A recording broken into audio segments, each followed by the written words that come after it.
এই ছবিখন মই কেনেকৈ দেখুৱাম বা আমাৰ দৰ্শকসকলক এই মুহূৰ্তত কেনেকৈ ধৰিম আপোনাৰো বুকুৰ কোনোবা এটা কোণত গজাল মাৰি ধৰিব মই ছবি এখন দেখুৱাইছোঁ আজি এবছৰীয়া আছিল সেই কণমানিজনী আৰু এই মুহূৰ্তত আপুনি চাওক শ্মশানত জন্মদিন উদযাপন কৰিবলৈ আহিছে তাৰ বাবে আনি থোৱা কেকটো এই মুহূৰ্তত এয়া ৰাজহুৱা শ্মশানত এনেধৰণে কেকটো আগবঢ়াই তেওঁলোকৰ পৰিয়ালে পিতৃ মাতৃ আৰু ককাকে জন্মদিন উদযাপন কৰিছে তাইৰ ওচৰত তাইৰ বাবে আনি থোৱা সেই কেকটো তাইক যি স্থানত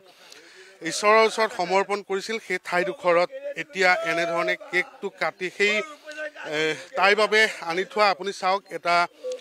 নম্বৰ অৰ্থাৎ 1 লিখা আছে কেকটোৰ ওপৰত আৰু হেপী বাৰ্থডে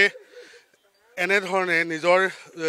নাতিনীৰ বাবে নিজৰ ছোৱালীজনীৰ বাবে অনা কেকটো এতিয়া শ্মশানত এনেধৰণেই জ্বলাবলগীয়া হৈছে বা তাইৰ জন্মদিনটো তাইৰ অনুপস্থিতিত পিতৃ মাতৃয়ে শ্মশানত কটাবলগীয়া হৈছে ইয়াতকৈ আৰু দুখৰ কথা হয়তো একো হ'ব নোৱাৰে পাৰ্থ সতীৰ্থ ৰঞ্জন আছে ৰঞ্জনৰ কেমেৰাত এই দুখ লগা দৃশ্যাংশ দেখুৱাইছোঁ লগতে আপোনাক উল্লেখ কৰিব বিচাৰোঁ যে মই কৈছোঁ যে বুকুৰ কোনোবা এটা কোণত সকলোকে খুন্দিয়াই দিব জন্মদিনত ৰাউচিজি কান্দিবলগীয়া এটা পৰিৱেশ এই মুহূৰ্ততে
জ্ঞানী ছোৱালীজনী